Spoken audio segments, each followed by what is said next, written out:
स्वर्गीय पिता परमेश्वर तुम महान नाम को धन्यवाद देचु बापा। प्रभु प्रतिदिन परी आज आम प्रभु से जीवन रूपक मन्ना नहीं कि आस धन्यवाद देचु बापा। प्रभु तुम दासी को आज तुम अभिषिक्त दासी को तुम आज पठाइछ, धन्यवाद देचु बापा। तुम्हें तुम से क्रूसर पछ भागे लुचाई तुम आज एटार प्रकाशित हुआ प्रभु। होता है आम से वाक्य आम अनेक थर आम पढ़ी था पार, तथापि आम से नुआ विषय शिखवाई चाहूँ बापा। आम खिदित तृषित मनर प्रत्येक को बसवाई तुम साहाଯ୍य कर। आ तुम ये वाक्य को प्रभु आम खाई परितृप्त होगापाई तुम अनुग्रह कर। आ प्रभु नेटवर्क कौन इश्यू नापाई तुम साहाଯ୍य कर। धन्यवाद प्रभु, प्रार्थना शुणल। सब आदर गौरव प्रशंसा केवल तुमको दे पुणी तुम दासी पुणी आम प्रत्येक तुम स्तर समर्पित हो जीशु नाम प्रार्थना मागुचु पिता, आमेन आमेन। धन्यवाद भाई। प्रभुंकर गौरव हो जे प्रभु आम समस्त को महा आशीर्वाद अनुग्रह करिसेंती। पुणी आज आम भारत 77तम स्वाधीनता दिवस पालन करूछु। आ समस्त को हैप्पी इंडिपेंडेंस जनाऊँ। प्रभु आमर देश उपरे तांकर अनुग्रह रखंतु। पुणी आम को तांकर से स्वाधीनता को आस्वादन करने दिन प्रतिदिन साहाଯ୍य करंतु। आम समस्त जानिछु प्राय 200 वर्ष पर्यंत विदेशी लोक माने भारत को शासन करुथिले। आ ए शासन काल रे अनेक उन्नतिमूलक कार्य माने सब करा जाउथिला। तथापि अनेक कारणरू भारत रो लोक माने अनुभव कले जे से माने उत्पीड़ित हेउछंती।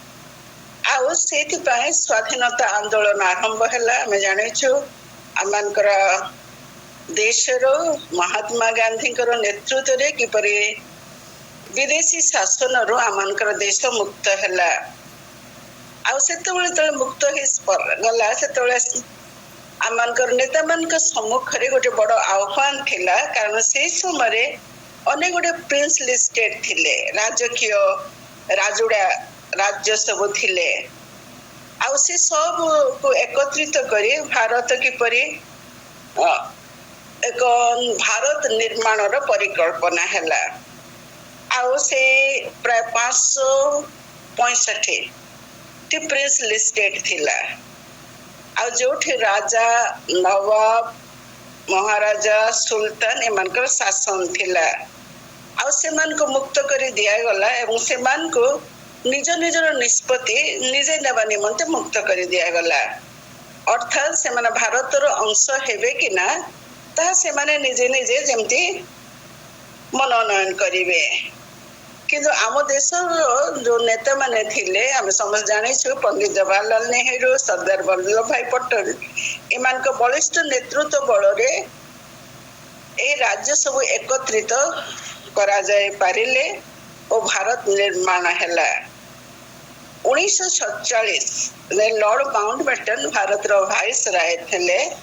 आ से समय से ए मुक्तिर कार्य को त्वरान्वित हुई जमती हे परिबो सेति पे प्रयास कले। आ एटा हम इंडिपेंडेंस डे रे ए भाषण दे बैठे नाही, मात्र सम्यक धारणा हम समस्त चाह जानि छु जे कि प्रकार भाव रे हमर देश स्वाधीन हैला। आ जेतरा में सान थिलु स्कूल मानकर पाठ पढ़ुथिलु हमको अगस्त 15 दिन निया जाउथिला प्रोसेसन रे। आमे गाउथिलु स्वाधीन भारत स्वाधीन भारत स्वाधीन स्वाधीन स्वाधीन रे। आज भी मने पड़े से गीत गुड़िक। आम जानिछु जीशु जेतेबेले जगत को आसिले तांकर सेवा कार्य करिबा को सेतेबेले रोमियो शासन व्यवस्था अन्य सामाजिक नियम रीतिनीति बहुत कठोर थिला। आ सेथिरे लोक माने उत्पीड़ित हेउथिले। आ लोक मानकर अपेक्षा थिला जे मसीह आसीबे आ सेमान को से कोन करिवे उत्पीड़न रो रक्षा करिवे। आ आमे जानिछु जे प्रभु यीशु ख्रीष्ट आसिले किंतु तांकर उद्देश्य नथिला जे ए राजनीतिक मुक्ति लोक मानक देबा पाए, मात्र प्रभु यीशु ख्रीष्ट आसिले जेमती लोक मानक मुक्त करिवे। जेतबेले आमे लुक 4 पर्व पढ़ू जो नाजरीत मैनिफेस्टो ବା ନାଜରିତୀୟ ଇସ୍ତିହାର ସେଠି ପ୍ରଭୁ କହୁଛନ୍ତି ଯେ ବନ୍ଦୀମାନେ ଯେପରି ମୁକ୍ତି ପାଆନ୍ତି, ଅନ୍ଧମାନେ ଯେପରି ଦେଖିପାରନ୍ତି, ମୁଁ ସେଇଥିପାଇଁ ଆସିଅଛି। ପ୍ରଭୁ ଯୀଶୁ ଖ୍ରୀଷ୍ଟ ଜଗତକୁ ଆସିଲେ ଆମେ ଯେପରି ମୁକ୍ତି ପାଇବା, ଆଉ ଆମେ ପ୍ରଭୁଙ୍କର ଗୌରବ କରୁ, କାରଣ ସେ ଆସି ଆମମାନଙ୍କର ନିମନ୍ତେ କାଲବରୀ କ୍ରୁଶ ଉପରେ ଆପଣା ପ୍ରାଣ ଦେବା ଦ୍ୱାରା, ଆପଣା ରକ୍ତ ଢାଳିବା ଦ୍ୱାରା ସେ କ'ଣ କରିଛନ୍ତି ନା ଆମମାନଙ୍କ ନିମନ୍ତେ ସେ ସେଇ ମୁକ୍ତିକୁ ସାଧନ କରିଅଛନ୍ତି। ଆଉ ସେଇଥିପାଇଁ ସେ କହିଲେ ଯେ ତୁମେ ସତ୍ୟ ଜ୍ଞାତ ହବ ଓ ସେଇ ସତ୍ୟ ତୁମମାନଙ୍କୁ ମୁକ୍ତ କରିବ, ଯାହା ଆମେ ଯୋହନ ତାର 8:32 ଦେଖୁ। ଆଉ ଆଜିର ପ୍ରଭୁ ଯୀଶୁ ଖ୍ରୀଷ୍ଟଙ୍କର ଆଗମନର ଅନେକ ବର୍ଷ ପରେ ଆମେ ଅନେକ ଅଛୁ ଯୋଉମାନେ ଆମେ କେଜାଣି ଏକ ସମୟ ରହିଛି ଯୋଉମାନେ ଆମକୁ ସେ ମୁକ୍ତିକୁ ଜାଣିଛୁ। ଆଉ ଯେତେବେଳେ ସେ ପ୍ରଭୁଙ୍କର ମୁକ୍ତି ଆମମାନଙ୍କୁ କି ପ୍ରକାର ମୁକ୍ତି ଦିଏ, ଆଉ ସେ ମୁକ୍ତି ଆମକୁ କ'ଣ କରିବା ପାଇଁ ପ୍ରେରଣା ଦିଏ, ସେ ବିଷୟରେ ଆଜି ଆମେ ଅଳ୍ପ ସମୟ ଚିନ୍ତା କରିବା। ଆଉ ଏଇ ଚିନ୍ତା ପାଇଁ ଆମେ ପାଠ ସେ ଗାଲାତୀୟ ତାର 5 ପର୍ବରୁ ଆମେ ସାଧାରଣତଃ ତାକୁ ଦେଖୁଥିବା। ଗାଲାତୀୟ ତାର 5 ପର୍ବ 1 ପଦ ବୋଧ ମୁଁ ଭାବୁଛି ଅନେକ ଲୋକଙ୍କର ମୁଖସ୍ଥ ହେଇଥିବ, କିଏ ଜଣେ କହିପାରିବେ କି? ଗାଲାତୀୟ 5 ପର୍ବ 1 ପଦ। ସ୍ୱାଧୀନତା ନିମନ୍ତେ କିଏ କହିବେ କି? ସ୍ୱାଧୀନତା ନିମନ୍ତେ ଖ୍ରୀଷ୍ଟ ମାନଙ୍କୁ ମୁକ୍ତ କରିଅଛନ୍ତି, ଅତଏବ ସ୍ଥିର ହୋଇ ରୁହ, ଆଉ ଦାସତ୍ୱ ଜୁଆଳିରେ ଆଉ ଥରେ ଜୋଛା ନ ଯାଅ। ସ୍ୱାଧୀନତା ନିମନ୍ତେ ଖ୍ରୀଷ୍ଟ ମାନଙ୍କୁ ମୁକ୍ତ କରିଅଛନ୍ତି, ଅତଏବ ସ୍ଥିର ହୋଇ ରୁହ, ଆଉ ଦାସତ୍ୱ ଜୁଆଳିରେ ଆଉ ଥରେ ଜୋଛା ନ ଯାଅ। ଆମମାନଙ୍କର ପ୍ରଥମ କଥା, ପ୍ରଭୁ କ'ଣ କି ମୁକ୍ତି ଆମ ଜୀବନରେ ସାଧନ କରି ଆମକୁ କ'ଣ କରିବା ପାଇଁ ସେ ଚାହାନ୍ତି? ହୁଏତ ଅନେକ ଗୁଡ଼ାଏ ବିଷୟ ଅଛି, ପ୍ରତ୍ୟେକଙ୍କର ଇଣ୍ଟରପ୍ରିଟେସନ, ପ୍ରତ୍ୟେକଙ୍କର ଚିନ୍ତାଧାରା ଭିନ୍ନ ପ୍ରକାର ଥାଇପାରେ। ଆଉ ଏଇ ଦିନ ମାନଙ୍କରେ ଯେତେବେଳେ ମୁଁ ଆଜିର ଏଇ ପ୍ରଚାର ପାଇଁ ପ୍ରସ୍ତୁତ ହଉଥିଲି, ସେଇ ସମୟରେ ମୁଁ କିଛି ବିଷୟ ପ୍ରଭୁ ମୋ ମନରେ ଦେଇଛନ୍ତି, ଆଉ ମୁଁ ତାକୁ ସେୟାର କରିବାକୁ ଯାଉଛି। ଆମମାନଙ୍କର ପ୍ରଭୁ ପାପର ଦାସତ୍ୱରୁ ଆମମାନଙ୍କୁ ମୁକ୍ତ କରିଅଛନ୍ତି। ପାପର ଦାସତ୍ୱରୁ ଯୋହନ 8 ପର୍ବ 34 ପଦ ଯେତେବେଳେ ଆମେ ପଢୁ, ସେଠି ଲେଖାଯାଏ ଯେ କେହି ପାପ କରେ ସେ ପାପର ଦାସ, ଯେ କେହି ପାପ କରେ ସେ ପାପର ଦାସ। ଆଉ ପାପର ଯଦି ସଂଜ୍ଞା ଡେଫିନେସନ ଆମେ ଖୋଜୁ, ଅନେକ ପ୍ରକାରର ତାର ଡେଫିନେସନ ରହିଛି। ମାତ୍ର ଗୋଟିଏ ଡେଫିନେସନ ଯାହା ଆମେ ଗୋଟିଏ ସଂଜ୍ଞା ଯାହା ଆମେ ଜାଣୁ, ଆଉ ସେଇଟା ହଉଛି ମିସିଂ ଦ ମାର୍କ। ଯୋଉଟା ଆମମାନଙ୍କର କରିବାର ଉଚିତ ନୁହେଁ, ତାହା ଯେତେବେଳେ ଆମେ କରୁ ସେଇଟା ପାପ। ଆଉ କେଜାଣି ଅନେକ କଥା ଥାଇପାରେ। ଆଉ ଆମେ ଜାଣିଛୁ ଯେତେବେଳେ ଆମମାନଙ୍କ ଜୀବନରେ ପାପ ଆସେ, ସେ ପାପ କ'ଣ କରେ? ଆମମାନଙ୍କୁ ଗଞ୍ଜଣା ଦିଏ, ନାଇଁ? ହଠାତ୍ କିଛି ହେଇଗଲେ କାହିଁକି କଲି, କାହିଁକି କଲି, କାହିଁକି କଲି, କ'ଣ ପାଇଁ ଏଇଟା ହେଲା? ଆଉ ସେଇଟା ଏକ ଭଲ ବିଷୟ ଯେତେବେଳେ ଆମେ ଗଞ୍ଜଣା ପାଉ। କିନ୍ତୁ ଅନେକ ଥର କ'ଣ ହୁଏ ନା, ଯେତେବେଳେ ସେ ଗଞ୍ଜଣା ପ୍ରତି ଆମେ ସତର୍କ ନ ହେଉ, ସେଇ ସମୟରେ ଆମେ ପାପ କରି ଚାଲୁ। ଆଉ ଆସ୍ତେ ଆସ୍ତେ ଆମମାନଙ୍କର ସେ ବିବେକର ଯୋଉ ଗଞ୍ଜଣା, ସେଇଟା ମଧ୍ୟ ବନ୍ଦ ହେଇଯାଏ। ଆଉ ଯେତେ ପାପ କଲେ ମଧ୍ୟ ଆମେ ଅନୁଭବ କରିପାରୁନା ଯେ ପ୍ରକୃତିରେ ଆମେ ପାପ କରି ଈଶ୍ୱରଙ୍କ ଠାରୁ ଦୂରକୁ ଚାଲି ଯାଉଛୁ।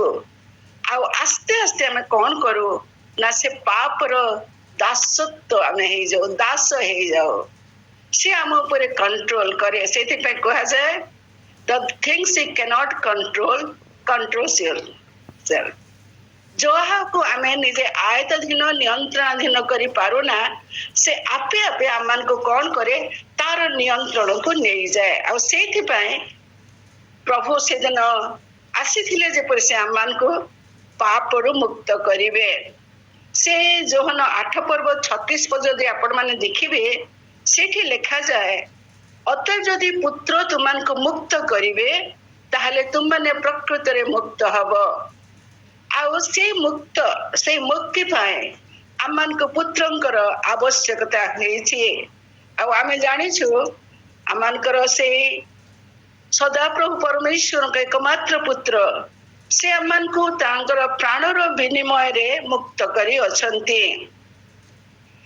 ଏଇଟା ଯେତେବେଳେ ମୁଁ ଚିନ୍ତା କରୁଥିଲି ମୋ ମନରେ ଗୋଟିଏ ପ୍ରକାର ଚିତ୍ର ଆସୁଥିଲା, ଯେମିତି ଆମେ ସମସ୍ତେ ଭିନ୍ନ ଭିନ୍ନ ପ୍ରକାର ଲାଇନରେ ଠିଆ ହେଉ, ଡାକ୍ତରଙ୍କ ପାଖକୁ ଗଲେ ଔଷଧ ପାଏ ବା ଆଉ କୋଉଠି ଗଲେ ଆମକୁ ଲାଇନରେ ଠିଆ ହେବା ପାଇଁ ପଡେ।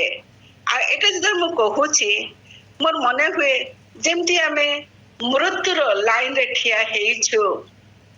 ଆମ ପରେ ପରେ ଆମ ଆଗରୁ ଲୋକମାନେ ଗୋଟେ ଗୋଟେ ହେଇକି ଯାଉଛନ୍ତି, ଆଉ ମୁଁ ରହିଯାଇଛି, ଏବେ ମୋର ପାଳି ଆସୁଛି।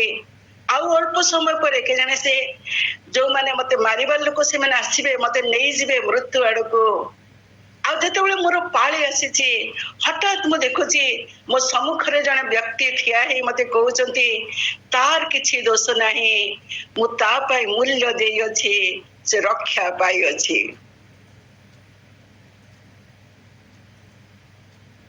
ତାର କୌଣସି ଦୋଷ ନାହିଁ, ମୁଁ ତାର ପାପର ପାଇଁ ତାର ଭୁଲ ପାଇଁ ମୁଁ ମୂଲ୍ୟ ଦେଇଅଛି, ସେ ରକ୍ଷା ପାଇଅଛି। ମୋର ପ୍ରିୟ ମାନେ, ଯୋଉ ପାପର ଦଣ୍ଡ ନିମନ୍ତେ ଆମମାନଙ୍କୁ ମୃତ୍ୟୁ ଭୋଗ କରିବାକୁ ଥିଲା, ସେଇ ମୃତ୍ୟୁର ଦଣ୍ଡରୁ ପ୍ରଭୁ ଯୀଶୁ ଖ୍ରୀଷ୍ଟ ଆମମାନଙ୍କ ନିମନ୍ତେ ସେଇ ମୃତ୍ୟୁ ଭୋଗ କଲେ, ଆଉ ଆମମାନଙ୍କୁ ସେ ମୁକ୍ତି ଦେଲେ। ଆଉ ଏଇ ମୁକ୍ତି ଏଇ ପ୍ରକାର ଏକ ମୁକ୍ତି ଯାହା କି ଏକ ପ୍ରଚୁର ଜୀବନର ମୁକ୍ତି। ଯୋହନ ଆମେ ପଢୁଛୁ ଯେ ସେଠି ଲେଖାଯାଏ ସେମାନେ ଯେପରି ଜୀବନ ପାଆନ୍ତି, ଯୋହନ ତାର 10 ପର୍ବ 10 ପଦରେ ପ୍ରଚୁର ଭାବରେ ପାଆନ୍ତି, ଏଥିପାଇଁ ମୁଁ ଆସିଅଛି। ଏଇ ଯୋଉ ମୁକ୍ତି, ଯୋଉ ପ୍ରଭୁଙ୍କର ଯୋଉ କାର୍ଯ୍ୟ ଆମ ଜୀବନରେ, ତାହା ପ୍ରଚୁର ଭାବରେ, ବହୁତ ଭାବରେ, ଏତେ ପ୍ରଚୁର ଆମ ଜୀବନରେ। ଆଉ ଯେତେବେଳେ ସେ ପ୍ରଚୁର ଜୀବନ କଥା ପ୍ରଭୁ ପ୍ରତିଜ୍ଞା କରନ୍ତି ତାଙ୍କର ବାକ୍ୟ ପ୍ରମାଣେ, ଆମେ ଦେଖୁ ଯେ ଆମେ କେବେ କେବେ କେଜାଣି ସେ ପ୍ରଚୁର ଜୀବନକୁ ଆମେ ଅନୁଭବ କରିପାରୁନାହୁଁ। ଅନେକ ଆମେ କେଜାଣି ବିକଳାଙ୍ଗ ହେଇଯାଇଛୁ। ଗତ ମଙ୍ଗଳବାର ଦିନ ଗୋଟେ ଜୁମରେ ମୋର କହିବାର ଥିଲା, ମୁଁ ସେଇ ବିଷୟଟି କହୁଥିଲି। ଆମ ଜୀବନକୁ ବିକଳାଙ୍ଗ କରିପାରିଛି, ଆମେ ସଳଖ ହେଇକି ଠିଆ ହେଇ ପାରୁନା। ଲୋକ ତାର 13 ପର୍ବ 11 ରୁ 16 ପର୍ଯ୍ୟନ୍ତ ଆମେ ପଢୁଛୁ, ସେଇଠି ଗୋଟେ ସମାଜ ଘରେ ଜଣେ ସ୍ତ୍ରୀ ଲୋକ ଆସିଛନ୍ତି, ଆଉ ସିଏ କୁବ୍ଜା ଅଛନ୍ତି, ନିଜକୁ ସେ ସଳଖ କରି ପାରୁନାହାନ୍ତି। କିନ୍ତୁ ଅନେକ ଥର ସେ ସମାଜ ଘରକୁ ଆସିଛନ୍ତି, ଆଉ ସେଦିନ ଯୀଶୁ ସମାଜ ଘରରେ ଥିଲେ। ଆଉ ଯେତେବେଳେ ସିଏ ଥିଲେ ସେଇଠି ଦେଖୁଛନ୍ତି ଯେ ସେଇଠି ଜଣେ ସ୍ତ୍ରୀ ଲୋକ ଅଛି, ତା ବିଷୟରେ ଲେଖାଯାଏ ଆଉ ସେ ନିଜକୁ ସଳଖ କରି ପାରୁନାହିଁ। ଏତେ ଏତେ ବିଷୟ ତା ଜୀବନକୁ ଆସିଛି, ସେ ଏତେ ଭାରାକ୍ରାନ୍ତ ହେଇଛି, ସେ ଆଉ ସଳଖ ହେଇ ପାରୁନାହିଁ। ଆଉ ଆମେ ଜାଣିଛୁ ସେଇ ସମୟରେ ପ୍ରଭୁ ଯୀଶୁ କଣ କରୁଛନ୍ତି ନା ତାକୁ କହୁଛନ୍ତି ଯେ ଗୋ ନାରୀ, ତୁମ୍ଭର ଦୁର୍ବଳତାରୁ ମୁକ୍ତ ହେଲ। ଆଉ ସେ ଅଂଶ ଯଦି ଆପଣ ମାନେ ପଢିବେ, ସେ ଲୋକଲିଖିତ ସୁସମାଚାର ତାର 13 ପର୍ବ, ସେଠି ତାପରେ ସେ କଣ କରୁଛନ୍ତି, ତାହା ଉପରେ ହାତ ଥୋଇଲେ, ଆଉ ସେ କଣ ହେଲା ନା ସଳଖ ହୋଇ ଠିଆ ହେଲା। ଯେତେବେଳେ ପ୍ରଭୁ ଯୀଶୁ ଖ୍ରୀଷ୍ଟ ସେ ଜାଣନ୍ତି ଯେ ଆମେ ସଳଖ ହେବା ପାଇଁ ପ୍ରଚେଷ୍ଟା କରୁଅଛୁ, ଆମମାନଙ୍କର ଯତ୍ନ ରହିଛି ଏ ଯୋଉ ପାପର ଜୀବନରୁ ମୁକ୍ତି ପାଇବା ପାଇଁ, ସେ ପ୍ରଥମେ ଆମ ଜୀବନକୁ ଇଣ୍ଟରଭିନ୍ କରନ୍ତି। ମୋର ପ୍ରିୟ ମାନେ, ସେ ପ୍ରଥମେ ଆସନ୍ତି। ସେ ସ୍ତ୍ରୀ ଲୋକ ଟିକେ ଜାଣି ଅନେଇଥିବ, ତାଙ୍କୁ ଚେଷ୍ଟା କରିଥିବ ଟିକେ ସଳଖ ହେଇକି ବସି ପାରନ୍ତା କି। ଦିନେ ନୁହେଁ, 2 ଦିନ ନୁହେଁ, 18 ବର୍ଷ ଧରି ସେ ସେଇ ପ୍ରକାର କଷ୍ଟ ପାଉଛି। ଆଉ ଯୀଶୁ ତାକୁ ଦେଖିଲେ, କହିଲେ ତମେ ଦୁର୍ବଳ, ଆଉ ସେ ଦୁର୍ବଳତା ଶକ୍ତିରୁ ତୁମେ ମୁଁ କଣ କରୁଛି ନା ମୁକ୍ତ କରୁଛି। ଆଉ ସେ ତାହା ଉପରେ ହାତ ଧୋଇଲେ। କେତେ ଲଭିଂ ଗଡ୍, କେତେ ପ୍ରେମିକ ପ୍ରଭୁ। କିଆଣି ଯଦି ଫିଜିକାଲି ଭାବରେ ଆମେ ଦେଖୁ, ସେଇ ସ୍ତ୍ରୀ ଲୋକଟି 18 ବର୍ଷ ଧରି କୁବ୍ଜାଗ୍ରସ୍ତ ହୋଇଥିବାରୁ କିଆଣି ତାକୁ କେହି କେହି ଘୃଣା କରୁଥିବେ ପରା, କେହି କେହି ତାକୁ ପ୍ରେମର ସ୍ପର୍ଶ ଟିକେ ଦେଇ ନଥିବେ ପରା। ଆଉ ସେତେବେଳେ ପ୍ରଭୁ ଯୀଶୁ ଆସି ଅଛନ୍ତି। ରୋମିଓ ତାର 8 ପର୍ବ 2 ପଦ ଯେତେବେଳେ ଆମେ ପଢୁଛୁ, ସେଇଠି ଲେଖାଯାଏ, ଖ୍ରୀଷ୍ଟ ଯୀଶୁଙ୍କ ସହଭାଗିତାରେ ତୁମ୍ଭକୁ ପାପ ଓ ମୃତ୍ୟୁଦାୟକ ବ୍ୟବସ୍ଥାରୁ ମୁକ୍ତ କରି ଅଛନ୍ତି। ଖ୍ରୀଷ୍ଟ ଯୀଶୁଙ୍କ ସହଭାଗିତା ତୁମକୁ କଣ କରୁଛି ନା ପାପ ଓ ମୃତ୍ୟୁଦାୟକ ବ୍ୟବସ୍ଥାରୁ ମୁକ୍ତ କରିଅଛି। ମୋର ପ୍ରିୟ ମାନେ, ଯେତେବେଳେ ଆମେ ସେଇ ଖ୍ରୀଷ୍ଟଙ୍କର ପ୍ରେମକୁ ଅନୁଭବ କରୁ, ଆମେ ଜାଣୁ ଯେ ସେ ପ୍ରେମ କଣ କରୁଛି ନା ଆମମାନଙ୍କୁ ମୁକ୍ତ କରିଅଛି। ଆଜି ଆମେ ଚିନ୍ତା କରିବା, ପ୍ରଭୁ ଯୀଶୁଙ୍କର ସେଇ ମୁକ୍ତି କଣ ମତେ ମୋ ପାପରୁ ମୁକ୍ତି ଦେଇଛି କି? ନା ମୁଁ ଏତେ ସେ ପାପ କରି କରି ମୁଁ ଆଉ ସଳଖ ହେଇ ଠିଆ ହେଇପାରୁନାହିଁ। ପ୍ରଭୁ ଯୀଶୁ ଖ୍ରୀଷ୍ଟ ଆମେ ଯେମିତି ମୁକ୍ତି ପାଉ, ସେଇଥିପାଇଁ ସେ ଆମର ପାପ ବଦଳରେ ସେ ତାଙ୍କର କାର୍ଯ୍ୟ କରି ଯାଇଛନ୍ତି। ସେଥିପାଇଁ ପ୍ରେରିତ ପାଉଲ କହୁଛନ୍ତି, ସ୍ୱାଧୀନତା ନିମନ୍ତେ ଖ୍ରୀଷ୍ଟ ଆମକୁ ମୁକ୍ତ କରିଅଛନ୍ତି। ଆଉ ଆମକୁ କଣ କରିବାକୁ ହବ ନା ସ୍ଥିର ହୋଇ ରୁହ, ଆଉ ଦାସତ୍ୱ ଜୁଆଳିରେ ଆଉ ଥରେ ଯୋଚା ନ ଯାଅ। ଆମେ କଣ ଆଉ ଥରେ ସେ ପାପର ଜୁଆଳିରେ ଆମେ ଯୋଚା ଯାଉଛୁ କି? ଦ୍ୱିତୀୟ କଥା ମୁଁ କହିବାକୁ ଚାହେଁ ଯେ ଆମେ ମୁକ୍ତ ହୋଇଛୁ ପରସ୍ପରକୁ ପ୍ରେମ ଓ ସେବା କରିବାକୁ। ଗାଲାତିୟ 5 ପର୍ବ ତାର 13 ପଦରେ ଆମେ ପଢୁ, ସେଠି ଲେଖାଯାଏ, କାରଣ ହେ ଭାଇ ମାନେ, ତୁମମାନେ ସ୍ୱାଧୀନତା ନିମନ୍ତେ ଆହୁତ ହୋଇଅଛ। କେବଳ ତୁମ୍ଭର ସ୍ୱାଧୀନତାକୁ ଶାରୀରିକ ଅଭିଳାଷ ପୂରଣ ନିମନ୍ତେ ସୁଯୋଗ ସ୍ୱରୂପେ ବ୍ୟବହାର ନ କର, ବରଂ ପ୍ରେମରେ ଦାସ ହୁଅ, ପରସ୍ପରର ଦାସ ହୁଅ। ଆମେ ମୁକ୍ତ ହେଇଛୁ ପ୍ରେମ କରିବା ପାଇଁ, ଆଉ ଅନ୍ୟର ସେବା କରିବା ପାଇଁ, ଦାସ ହେବା ପାଇଁ। ଯେତେବେଳେ ପ୍ରଭୁ ଯୀଶୁଙ୍କ ପ୍ରେମ ଆମ ଜୀବନକୁ ଆସିଯାଏ, ଆମର ଜୀବନରୁ ଶତ୍ରୁତା ରୂପ ପାପକୁ ପ୍ରଭୁ ଦୂର କରନ୍ତି। ଆମେ ସମସ୍ତଙ୍କୁ ପ୍ରେମ କରିପାରୁନା, କରିପାରନ୍ତି କି? କେବେ କେବେ ଯେତେବେଳେ ଆମେ ଯାହାକୁ ଦେଖୁ ଯେ ଆମ ପ୍ରତି ଶତ୍ରୁତା କରିଛି, ଆମ ପ୍ରତି କିଛି କ୍ଷତି କରିଛି, ତାକୁ ଆମେ ସହଜରେ ଗ୍ରହଣ କରିପାରୁନା। ମାତ୍ର ଆମେ ଜାଣିଛୁ ଯେ ସ୍ୱାଧୀନତା ଆମମାନଙ୍କୁ ପ୍ରେମ କରିବା ପାଇଁ ସାହାଯ୍ୟ କରେ। ଯେମିତି ଆମେ ଶୁଣୁଥିଲୁ, ଆମର ସ୍ୱାଧୀନତା ଦିବସରେ କି ପ୍ରକାର ଭାବରେ ବ୍ରିଟିଶ ମାନେ ଆସିଥିଲେ, ଉତ୍ପୀଡ଼ନ କରୁଥିଲେ।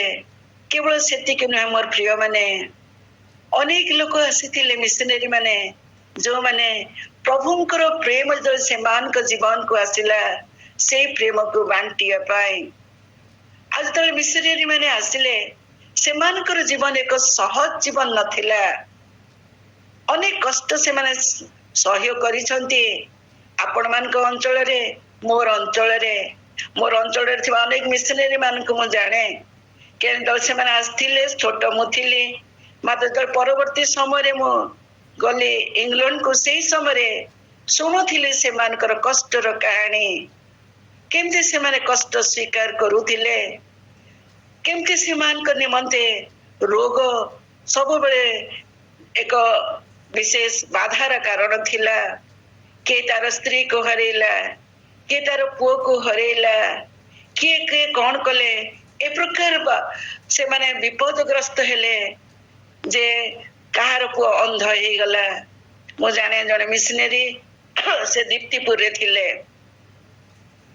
ଆଉ ଯେତେବେଳେ ସେ ସେଇଠି ଥିଲେ, ସେମାନେ ବାହା ହେଇକି ଆସିଥାନ୍ତି, ଆଉ ତାଙ୍କର ଫାର୍ଷ୍ଟ ଚାଇଲ୍ଡ ମରିଗଲା।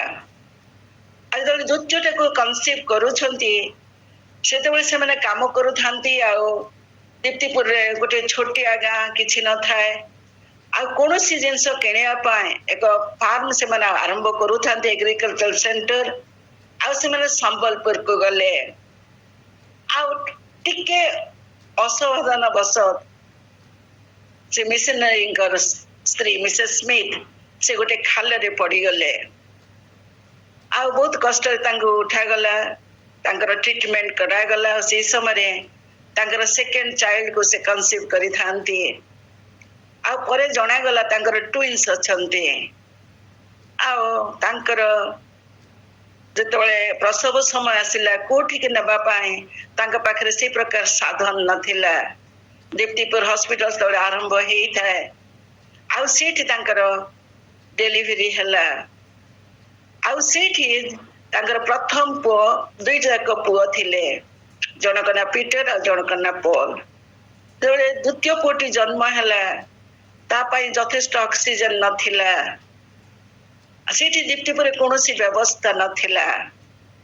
ଆଉ ସେ ପିଲାଟି ଆଜି ପର୍ଯ୍ୟନ୍ତ ପାର୍ସିଆଲି ମେଣ୍ଟାଲି ସେ ହ୍ୟାଣ୍ଡିକ୍ୟାପ୍ ହେଇଛି, ଆଉ ଅନ୍ଧ ହେଇଯାଇଛି। ଆଉ ସେଇଥିପାଇଁ ତାଙ୍କର ପରିବାରର ଲୋକେ, ତାର ଅନ୍ୟ ଭାଇ ଭଉଣୀ ମାନେ ମିଷ୍ଟର ଆଉ ମିସେସ୍ ଜନ୍ ସ୍ମିଥଙ୍କର ମରିବା ଯାଏ ସେମାନେ ଦୋଷ ଦଉଥିଲେ ଯେ ତୁମେ ଭାରତକୁ ଗଲ, ତମେ ଓଡିଶାକୁ ଗଲ, ଆଉ ସେଇଥିପାଇଁ ଆମର ଭାଇ ଅନ୍ଧ ହେଇଗଲା, ସେ ପାର୍ସିଆଲି ହ୍ୟାଣ୍ଡିକ୍ୟାପ୍ ହେଇଗଲା ବିକଜ ଅଫ୍ ୟୁ। ଆଉ ସେଇଟା ହଉଛି ପ୍ରେମର ମୂଲ୍ୟ। ଈଶ୍ୱରଙ୍କ ପ୍ରେମ ଯେତେବେଳେ ସେମାନେ ମୁକ୍ତିର ଆସ୍ୱାଦନ ପାଇଲେ, ତାହା ଏତେ ପ୍ରଚୁର ହେଲା ଯେ ସେମାନେ ଆଉ ରହିପାରିଲେ ନାହିଁ। କେଣେ ଅନେକ ଆମର ବଲାଙ୍ଗୀରରେ ଅନେକ କବର ରହିଛି, ଯୋଉଠି କାହାର ସ୍ତ୍ରୀ ମରିଛି, କାହାର ପୁଅ ମରିଛି। ଆଉ ଅନେକ କଷ୍ଟ ମଧ୍ୟ ଦେଇ ସେ ଯାଉଥିଲେ, ମାତ୍ର ତାଙ୍କ ମନରେ ଗୋଟିଏ ମାତ୍ର ବୋଝ ଥିଲା ଯେ ମୁଁ ଯୋଉ ମୁକ୍ତି ପାଇଛି, ସେଇ ମୁକ୍ତିରେ ମୁଁ ଅନ୍ୟମାନଙ୍କୁ ମୁକ୍ତିର ସମ୍ବାଦ ଦେବି। ଆଉ ସେମାନେ ଈଶ୍ୱରଙ୍କର ପ୍ରେମରେ ରହୁଥିଲେ। ଆଉ ଏଇଠି ପ୍ରଭୁ କହୁଛନ୍ତି ଶତ୍ରୁକୁ ପ୍ରେମ କରିବା। କେବଳ ଯେ ମୁକ୍ତି ଜାଣି ନାହିଁ, ନିଜ ଅନ୍ୟକୁ ପାଇଁ କଷ୍ଟ କରିବା ସେଇଟା ନୁହେଁ, ମାତ୍ର ଶତ୍ରୁକୁ ମଧ୍ୟ ପ୍ରେମ କରିବାର।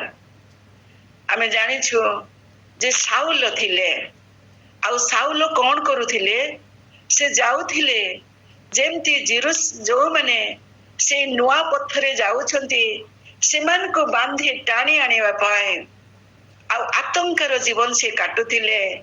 ଆଉ ସେତେବେଳେ ପ୍ରଭୁ ଯୀଶୁ ତାଙ୍କୁ ଦମସ୍କୋ ପଥରେ ତାଙ୍କୁ ଧରିଲା ପରେ ସେ ଅନ୍ଧ ହେଇଗଲେ। ଆଉ ସେ ଯାଉଛନ୍ତି, ଗୋଟେ ଜଣକ ଘରେ ରହୁଛନ୍ତି, ଅନ୍ଧ ହେଇଯାଇଛନ୍ତି। ଆମେ ଜାଣିଛୁ ସେଇ ସମୟରେ ସାଉଲ ଯେ ପାଉଲ ହେଲେ, ସେ ଅତି ପରାକ୍ରମୀ ଥିଲେ, ଜ୍ଞାନୀ ଥିଲେ। ଲୋକମାନେ ତାଙ୍କ ନାଁ ଶୁଣିଲେ ଭୟ କରୁଥିଲେ, ଆଦ୍ୟ ମଣ୍ଡଳୀର ଲୋକମାନେ। ସେତେବେଳେ ସେଇଠି ଜଣେ ପ୍ରଭୁଙ୍କର ବ୍ୟକ୍ତି ରହିଥିଲେ। ପ୍ରେରିତ ପୁସ୍ତକରେ ଆମେ ତାହା ଦେଖୁ। ପ୍ରେରିତ 9 ପର୍ବରେ ପ୍ରଭୁ ଯୀଶୁ କଣ କଲେ, ହନନ୍ୟଙ୍କୁ ଦର୍ଶନ ଦେଲେ। ହନନ୍ୟଙ୍କ ବିଷୟରେ ତ ମୁଁ ବିଶେଷ ଜାଣେ ନାହିଁ, ମାତ୍ର କେବେ କେବେ ମୁଁ ଚିନ୍ତା କରେ ସେ କେଜାଣି ପରା ସେ 3000 ଲୋକ ଯୋଉ ବାପ୍ତିସ୍ମ ନେଲେ ପେନ୍ତିକସ୍ ଦିନରେ, ସେମାନଙ୍କ ମଧ୍ୟରୁ ଜଣେ ହେଇଥିବେ।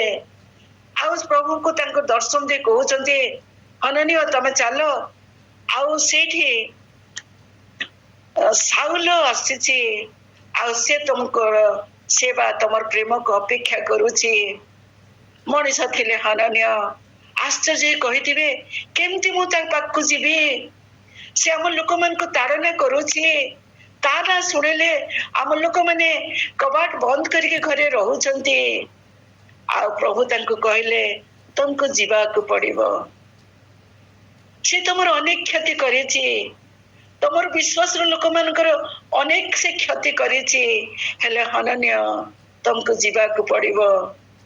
ମୋର ପ୍ରିୟ ମାନେ, ପ୍ରଭୁ କେବେ କେବେ ଯୋଉଠି ଆମର ଇଚ୍ଛା ନଥାଏ, ଯୋଉଠି ଆମେ ଭାବୁ ସେଇଠି ଆମେ ଗ୍ରହଣୀୟ ହେଇପାରିବୁ ନାହିଁ, ସେଇ ପ୍ରକାର ସ୍ଥାନକୁ ପଠାନ୍ତି। ହନନ୍ୟ ଗଲେ, ଆଉ ଆମେ ଜାଣିଛୁ ସେଇ ଅଂଶଟି ମୋତେ ବହୁତ ଭଲ ଲାଗେ। ସେଠି ଲେଖା ଯାଉଛି, ସେ ଯାଇକି କହିଲେନି ସାଉଲ ତମେ କୋଉଠାରେ ଅଛ? ତାଙ୍କର ଆଡ୍ରେସ ଥିଲା ତାଙ୍କୁ, ସାଉଲ ଭାଇ, ସାଉଲ ଭାଇ। ଯେତେବେଳେ ଖ୍ରୀଷ୍ଟଙ୍କର ପ୍ରେମ, ଖ୍ରୀଷ୍ଟଙ୍କର ମୁକ୍ତି ଆମେ ଆସ୍ୱାଦନ କରୁ, ସେଇ ସମୟରେ ଆମର ଶତ୍ରୁ ଆମର ଭାଇ ହେଇଯାଇଥାଏ। ଆଉ ଦେଖୁ ଯେ ସେଇଠି କଣ କଲେ ନା ହନନୀୟ ତାଙ୍କ ପାଇଁ ପ୍ରାର୍ଥନା କରିଛନ୍ତି, ଅନ୍ଧ ହେଇଯାଇଛନ୍ତି। ଆଉ ତାଙ୍କ ପ୍ରାର୍ଥନାରେ ସାଉଲ ଆଉ ଥରେ ଦେଖିପାରିଲେ। ତାଙ୍କ ଆଖିରୁ କାଟି ପରି କଣ ଖସି ପଡିଲା। ଆଉ ତାପରେ ସେଇଠି ସେ ଅଳ୍ପ ଦିନ ରହିଲେ। ଲେଖା ଯାଉଛି ବଳ ପାଇବା ପର୍ଯ୍ୟନ୍ତ ସେ ସେଇଠି ରହିଲେ। ମୋର ପ୍ରିୟ ମାନେ, ଆମମାନଙ୍କର ସେଇ ପ୍ରକାର ପ୍ରେମର ଆବଶ୍ୟକତା ରହିଛି। ଯେତେବେଳେ ପ୍ରଭୁ ଯୀଶୁ ଆମ ଜୀବନରେ ମୁକ୍ତି ଆଣନ୍ତି, ସେ ପ୍ରେମ ଆମମାନଙ୍କୁ ସାହାଯ୍ୟ କରେ ଅନ୍ୟମାନଙ୍କ ସେବା କରିବା ପାଇଁ। ଆମେ ଜାଣୁଛୁ ଯେ ପ୍ରଭୁଙ୍କର ସେବା କରିବା, ପ୍ରଭୁଙ୍କର ଲୋକମାନଙ୍କର ସେବା କରିବା। ମୁଁ ପ୍ରାୟ ଅନେକ ବର୍ଷ ହେଲାଣି ମୁଁ ଥିଓଲୋଜିକାଲ କଲେଜରେ ପଢୁଥିଲି। ଏଇଟା ବୋଧେ 1982 ର ଘଟଣା। ଆମେ ସେଇଠି କଣ କରୁଥିଲୁ ନା ପ୍ରାକ୍ଟିକାଲ ୱାର୍କ ପାଇଁ ଯାଉଥିଲୁ। ଆଉ ସେ ଅଞ୍ଚଳରେ ଅନେକ ଗୋଟେ ଗାଁ ଥିଲା, ଆଉ ମୁସଲିମ ଅଞ୍ଚଳ ମଧ୍ୟ ଥିଲା। ଆଉ ମୁଁ ଆଉ ମୋର ଜଣେ ସାଙ୍ଗ ଆମେ ଯାଉଥିଲୁ ସେଇଠିକି। ଆଉ ମୋର ଯୋଉ ସାଙ୍ଗ ସେ MSW କଲା ପରେ ସ୍ପେଶାଲ କ୍ଲାସ କରିବା ପାଇଁ ସେ ଆସୁଥିଲା। ଆଉ ସେ ଆମ ସାଙ୍ଗରେ ପ୍ରାୟ 2 ବର୍ଷ ଥିଲା। ଆଉ ଆମେ ଏଇ ପ୍ରକାର ଏକ ସହର ବସ୍ତିକୁ ଯାଉଥିଲୁ, ଯୋଉଟା କି ଅତି ଅତି ମହିଳା ଅଞ୍ଚଳ। ଆଉ ସେଇଠି ଆମେ ଘର ଘର ଭିଜିଟ କରୁଥିଲୁ, ପ୍ରାର୍ଥନା କରୁଥିଲୁ। ଆଉ ସେଇଠି ଗୋଟେ ମୁସଲିମ ପରିବାର ଥିଲେ। ଆଉ ତାଙ୍କର ଗୋଟେ 12-13 ବର୍ଷର ପୁଅଟିଏ ଥିଲା, ତା ନାଁ ହଉଛି ମାଲିକ। ଆଉ ତାର ଫିଟ୍ସ ହୁଏ, ଆଉ ଥରେ ଥରେ ସେ ଫିଟ୍ସ ହେତୁ ପଡିଯାଏ। ଆଉ ଥରେ ସେ ନିଆଁ ପାଖରେ ପଡି ଯାଇଥିଲା, ଆଉ ତାର ପୁରା ଅଧିକାଂଶ ଅଂଶ ପୋଡି ଯାଇଥାଏ। ଆଉ ତାକୁ ଯଦିଓ ସେମାନେ ତାର ସେବା କରୁଥିଲେ, ତାର ମାଙ୍କୁ କହୁଥିଲା ଯେ କେବେ କେବେ ସେ ପୋଡାରୁ ପୋକ ମଧ୍ୟ ବାହାରୁଥିଲା। ଆଉ ଯେତେବେଳେ ଆମେ ସେଇଠିକି ଯାଉ, ମୁଁ ଆଉ ମୋର ସାଙ୍ଗ ସାରା କଣ କରେ ନା ଯେତେବେଳେ ଆମେ ସେ ଘରକୁ ପଶି ଯାଉ, ସେ ସିଧା ସେ ମାଲିକ ପାଖକୁ ଯାଏ, ତାର ହାତ ଧରେ ସିଏ। ଆଉ ସେ ମତେ ବହୁତ ଥର କହେ ଯେ ତୁ ଟିକେ ଯିବୁ ତା ପାଖକୁ, ତାର ହାତ ଧରିବୁ, ତାକୁ ଟିକେ ଛୁଇଁବୁ। ମୁଁ କହେ ସାରା ମୁଁ ଏଇଟା ଜମା କରିପାରିବି ନାହିଁ। ଆଉ ତାପରେ ସିଏ ଯାଏ, ସେଠି ସେମାନେ ଚା ଅଫର କରନ୍ତି। ମୁଁ ସାରାକୁ କହି ମୁଁ ଚା ପିଇବିନି। ସେ କହେ ଓକେ ମୋ ପାଇଁ ତୁ ପ୍ରାର୍ଥନା କର, ମୁଁ ଚା ପିଉଛି। ଆସିଲା ପରେ ସାରା କଣ କରେ, ତା ରୁମକୁ ଯାଏ, ବଡ ଡେଟଲ ବୋତଲ ଟିକେ ନେଇ ଆସେ। ଆଉ ସେ ମତେ କହେ ଯା ତୁ ଆଗ ଗାଧେଇ ପଡ। ଆଉ ସାରା ମତେ ଥରକୁ ଥର କହେ ତୁ ଟିକେ ଯିବୁ ତା ପାଖରେ ବସିବୁ। ମୋର ପ୍ରିୟ ମାନେ, ସେବା କରିବା ଏ ପ୍ରକାର ଏକ ବିଷୟ ଯୋଉଟା କି ତମକୁ ଲାଗିବ ଯେ ଏଇଟା ହେଇପାରିବ ନାହିଁ, ମୁଁ କରିପାରିବି ନାହିଁ। ମୁଁ ସେ ମାଲିକ ପାଖରେ କେବେ ବସି ପାରୁନଥିଲି। ଆଉ ଦିନେ ହଠାତ୍ ଖବର ଆସିଲା ସେ ମାଲିକ ମରିଗଲା। ଯେମିତି ଖବର ଆସିଲା ସାରା ସିଧା ମୋ ରୁମକୁ ପଶି ଆସିଲା। ମତେ ଧରିକି ମତେ ଧମକେଇଲା, କହିଲା ତୁ ଆଜି ପର୍ଯ୍ୟନ୍ତ ତାକୁ ଛୁଇଁ ପାରିଲୁ ନାହିଁ, and ମାଲିକ is gone। ଆଉ ସେଇ ଦିନର ସେଇ କଥା ଆଜି ପର୍ଯ୍ୟନ୍ତ ମୋର ମନେ ପଡେ ଯେ ବହୁତ ପ୍ରଭୁଙ୍କର ପ୍ରେମ ପାଇଥିଲି, ହେଲେ ଜଣେ ସେ ପ୍ରକାର ଲୋକକୁ ଛୁଇଁବା ପାଇଁ ମୋ ପାଇଁ ଅତି କଷ୍ଟକର ଥିଲା। ବହୁତ କ୍ଷମା ମାଗିଲି ପ୍ରଭୁଙ୍କୁ, ପ୍ରଭୁ ମତେ କ୍ଷମା ଦିଅ। ତାର ପର ରବିବାର ଆମେ ଗଲୁ ସେ ଘରକୁ। ତାର ମା ବହୁତ କାନ୍ଦିଲେ, ଆଉ ତାପରେ ଚା ଅଫର କଲେ। ସାରା ଖାଲି ମୋ ମୁହଁକୁ ଚାହିଁଲା, ମୁଁ ସେ ଘରେ ଚା ପିଉଛି କି ନାହିଁ। ମୁଁ କପ୍ ଟିକୁ ନେଇ ଚା ଟିକୁ ପିଇଦେଲି। ମନରେ ଯଦିଓ ଭିନ୍ନ ଭିନ୍ନ ପ୍ରକାର ଭାବ ଥିଲା। ମୋର ପ୍ରିୟ ମାନେ, ସେବା କାହାଙ୍କର କରିବା, ଅନେକ ସମୟରେ ଆମେ ସେବା କରୁ ବୋଲି କହୁ, ମାତ୍ର ଯୋଉମାନେ ଦଳିତ ନିଷ୍ପେଷିତ ଆଉ ପ୍ରଭୁ ସେଇ ସେବା କରିବାକୁ ଆସିଥିଲେ, ସେ କହିଥିଲେ ଯେ ସେ ସେବକ ହେଲେ, ସେବା କଲେ, ଆଉ ଲୋକମାନଙ୍କୁ ସେଇ ପ୍ରକାର କରିବା ପାଇଁ ସେ ଆମମାନଙ୍କୁ ମୁକ୍ତ କରି ଅଛନ୍ତି। ଆମେ ଯେତେବେଳେ ପାପରେ ଥିଲୁ, ଆମର ଜୀବନ ଯେତେବେଳେ ପଚା ସଢା ଗନ୍ଧ ସେ ମାଲିକର ପରି ଥିଲା କି ଜାଣି ମୋ ଜୀବନ, ସେଇ ସମୟରେ ପ୍ରଭୁ ଯୀଶୁ ମତେ ମୁକ୍ତି ଦେଲେ, ଯେପରି ମୁଁ ଅନ୍ୟକୁ ପ୍ରେମ କରିପାରିବି, ତାକୁ ସେବା କରିପାରିବି। ଆମେ ଜାଣିଛୁ ଯେ ୱେସ୍ଲି ବେଲି ସେ 1900 ଶତାବ୍ଦୀରେ ସେ ଆସିଥିଲେ ଭାରତକୁ, ଯେପରି କୁଷ୍ଠ ରୋଗ ମାନଙ୍କର ସେବା କରିବା ପାଇଁ। ଆଉ ସେତେବେଳଠୁ ଲେପର୍ସି ମିଶନର ଆରମ୍ଭ ହେଲା। ଆଉ ତାଙ୍କର ପରବର୍ତ୍ତୀ ଜୀବନ ସେ ନିଜେ କୁଷ୍ଠି ହେଇଗଲେ। ଯୋଉଠି ମୁକ୍ତି ଥାଏ ସେଇଠି ଅନ୍ୟର ସେବା କରିବା ପାଇଁ ସେ ଆମମାନଙ୍କୁ ପ୍ରସନ୍ନିତ କରେ, ଆମମାନଙ୍କୁ ସାହାଯ୍ୟ କରେ। ଆମେ ଯଦି ପ୍ରଭୁଙ୍କର ସେଇ ମୁକ୍ତି ପାଇଛୁ, ଆମେ କଣ ଅନ୍ୟକୁ ପ୍ରେମ କରିପାରୁଛୁ କି? ଯୋଉମାନେ ଆମ ବିରୁଦ୍ଧରେ ଯାଆନ୍ତି, ଯୋଉମାନେ ଆମର ରେପୁଟେସନକୁ ଖରାପ କରିଛନ୍ତି, ଯୋଉମାନଙ୍କ ପାଇଁ ଆମର କେଜାଣି ପ୍ରମୋସନ ହେଇପାରି ନାହିଁ, ଯୋଉମାନଙ୍କ ପାଇଁ ଆମର ପୁଅ ଝିଅ ମାନେ କେଜାଣି ବାହାଘର ହେଇପାରୁନାହିଁ, ଆମେ ସେମାନଙ୍କୁ କଣ ପ୍ରେମ କରୁଛୁ କି? ଆମେ ଅନ୍ୟମାନଙ୍କର କଣ ସେବା କରୁଛୁ କି? ଅନେକ ଲୋକଙ୍କର ସେବାର ଉଦାହରଣ କେଜାଣି ଦିଆଯାଇପାରେ, ଯୋଉମାନେ ପ୍ରଭୁ ଯୀଶୁ ଖ୍ରୀଷ୍ଟଙ୍କର ମୁକ୍ତିକୁ ଆସ୍ୱାଦନ କଲା ପରେ ସେମାନେ ଗଲେ ଆସିଲେ ସେବା ପାଇବାକୁ ନୁହେଁ, ମାତ୍ର ପ୍ରଭୁ ଯୀଶୁଙ୍କ ପରି ସେବା କରିବାକୁ। ତୃତୀୟ ବିଷୟ ଯେ ଆମେ ମୁକ୍ତ ହୋଇଛୁ ଏକ ପବିତ୍ରୀକୃତ ଜୀବନ ପାଇଁ। ଯେତେବେଳେ ଆମେ ଲେବୀୟ ପୁସ୍ତକ ପଢୁ, ସେଠି ଲେଖାଯାଏ ତାର 11 ପର୍ବ 44 ପଦରେ, ତୁମମାନେ ଆପଣ ମାନଙ୍କୁ ପବିତ୍ର କର ଓ ତୁମମାନେ ପବିତ୍ର ହୁଅ ଯେହେତୁ ଆମ୍ଭେ ପବିତ୍ର। You shall be holy unto me, for I the Lord am holy। ପ୍ରଥମ ପିତରେ ମଧ୍ୟ ସେଇ କଥାଟି ସେ ଲେଖନ୍ତି। ଆଉ ଯେତେବେଳେ ଆମେ ରୋମିଓ ତାର 6 ପର୍ବକୁ ଦେଖୁ, ସେଠି ଲେଖାଯାଉଛି ପାପର ଶକ୍ତିକୁ ସେ ଭଗ୍ନ କରି ଅଛନ୍ତି। ଆଉ ସେ କଣ କରୁଛନ୍ତି ନା ଆମମାନଙ୍କୁ ଈଶ୍ୱରଙ୍କର ସହଭାଗିତାରେ ସେ ଆମମାନଙ୍କୁ ସାହାଯ୍ୟ କରୁଅଛନ୍ତି। ମୋର ପ୍ରିୟ ମାନେ, ଆମମାନଙ୍କୁ ଯେପରି ଆମେ ଯେପରି ପବିତ୍ର ହେବା, ସେଇଥିପାଇଁ ପ୍ରଭୁ ଯୀଶୁ ଖ୍ରୀଷ୍ଟ ସେଦିନ ଆମମାନଙ୍କ ନିମନ୍ତେ ମୃତ୍ୟୁ ଭୋଗ କଲେ, ଆମମାନଙ୍କୁ ସେ ଧୌତ କଲେ, ଆମମାନଙ୍କୁ ଏକ ନୂଆ ଜୀବନ ଦେଲେ। ସେ ନୂଆ ଜୀବନ ପରିତ୍ରାଣର ଆନନ୍ଦ ଖାଲି ଆମ ପାଇଁ ଯଥେଷ୍ଟ କି ପ୍ରତ୍ୟେକ ଦିନ ଏକ ପବିତ୍ରୀକରଣର ଆବଶ୍ୟକତା ରହିଛି। ଆଉ ପ୍ରଭୁ ଯୀଶୁଙ୍କ ଦ୍ଵାରା ସେ ଆମମାନଙ୍କ ଜୀବନରେ ତାହା ସାଧନ କରିବା ପାଇଁ ଚାହାନ୍ତି। ପ୍ରଥମ ଥେସଲୋନିକେ ଯେତେବେଳେ ଆମେ ପଢୁ ତାର 5 ପର୍ବ 23 ପଦ, ସେଇଠି ଲେଖାଯାଏ ଶାନ୍ତିଦାତା ଈଶ୍ୱର ସ୍ୱୟଂ ତୁମ୍ଭମାନଙ୍କୁ ସମ୍ପୂର୍ଣ୍ଣ ରୂପେ ପବିତ୍ର କରନ୍ତୁ। ଦ୍ୱିତୀୟ ଅଂଶରେ ଲେଖାଯାଏ ପୁଣି ଆମମାନଙ୍କର ପ୍ରଭୁ ଯୀଶୁ ଖ୍ରୀଷ୍ଟଙ୍କର ଆଗମନ ନିମନ୍ତେ ତୁମମାନଙ୍କର ଆତ୍ମା, ପ୍ରାଣ ଓ ଶରୀର ନିର୍ଦୋଷ ରୂପେ ରକ୍ଷିତ ହେଉ।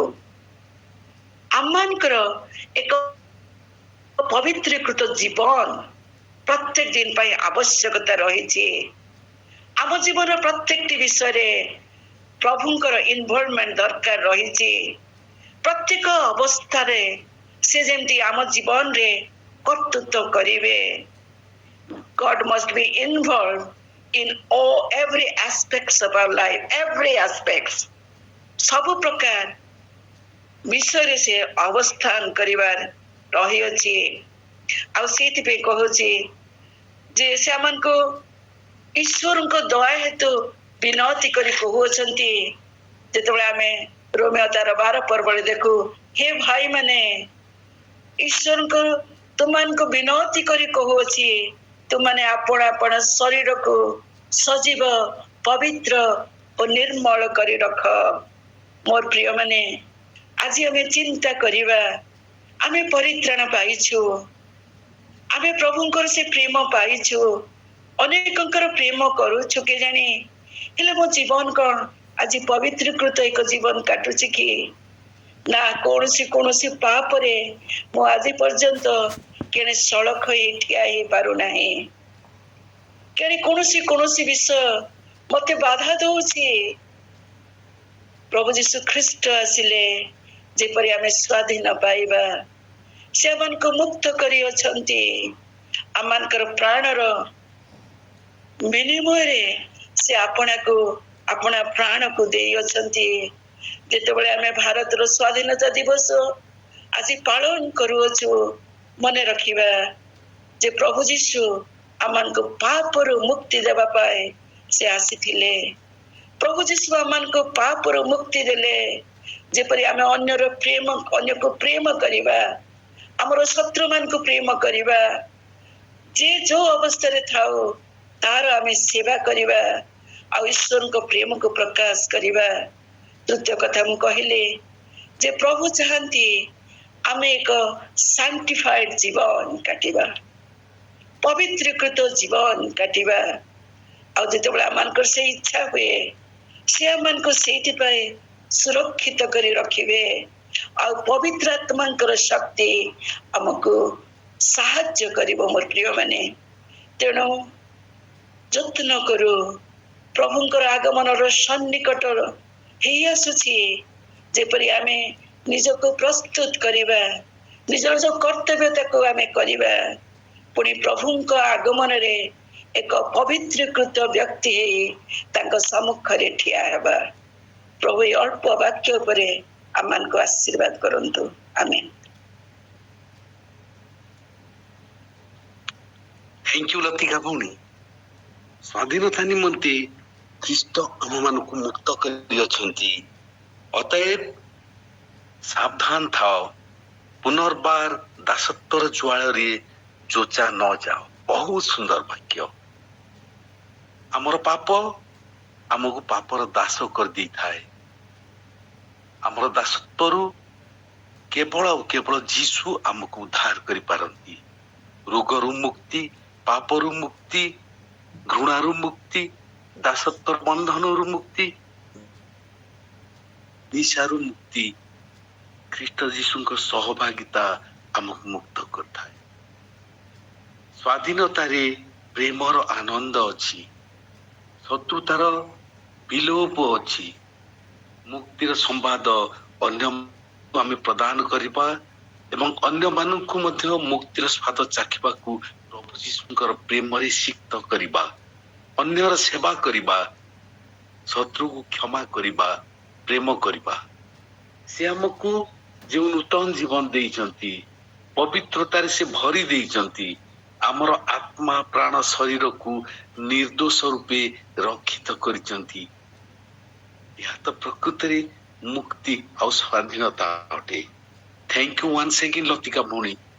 ବହୁତ ସୁନ୍ଦର ଶିକ୍ଷା। ପ୍ରତ୍ୟେକ ବନ୍ଧନରୁ କେବଳ ଆଉ କେବଳ ପ୍ରଭୁ ଯୀଶୁ ଆମକୁ ମୁକ୍ତ କରିପାରନ୍ତି। ଆମର ଶରୀରକୁ ସଜୀବ, ପବିତ୍ର ଓ ସୁଗ୍ରାହ୍ୟ ବଳି ରୂପେ ଈଶ୍ୱରଙ୍କ ହାତରେ ଉତ୍ସର୍ଗ କରିବାର ଆହ୍ୱାନ ଆଜି ଆପଣ ଆମକୁ ଦେଇଛନ୍ତି। ପ୍ରଭୁ ଆପଣଙ୍କୁ ଏବଂ ଆପଣଙ୍କ ପରିବାରର ସମସ୍ତଙ୍କୁ ପ୍ରଚୁର ଆଶୀର୍ବାଦ କରନ୍ତୁ। ଆଉ ଏହିପରି ସୁନ୍ଦର ହୃଦୟ ପରିବର୍ତ୍ତନକାରୀ ବାକ୍ୟ ସବୁବେଳେ এই ଛୋଟିଆ ମଣ୍ଡଳୀକୁ ତଥା ପୃଥିବୀର କୋଣ ଅନୁକୋଣରେ ବ୍ୟବହାର କରନ୍ତୁ। Amen. Thank you Latika sister. ସ୍ୱାଧୀନତାର ଆଜି କେତୋଟି ଇଣ୍ଟରପ୍ରିଟେସନ ଆପଣ ଆଜି ଆମମାନଙ୍କୁ ଦେଲେ। ସ୍ୱାଧୀନତା ଦେଶ ପାଇଁକା ତାର ପରିପ୍ରେକ୍ଷୀରେ ଆମମାନଙ୍କୁ ବୁଝେଇଲେ। ପୁଣି ପ୍ରକୃତ ସ୍ୱାଧୀନତା ଖ୍ରୀଷ୍ଟୀୟ ଜୀବନରେ ସେଟା ସେବା ଆଉ ପରକୁ ସାହାଯ୍ୟ କରିବା ପାଇଁ ପ୍ରାକ୍ଟିକାଲ କେତେଟା ବିଷୟ ଆମମାନଙ୍କୁ ମଧ୍ୟ କହିଲେ। ଯୋଉ ମାଲିକର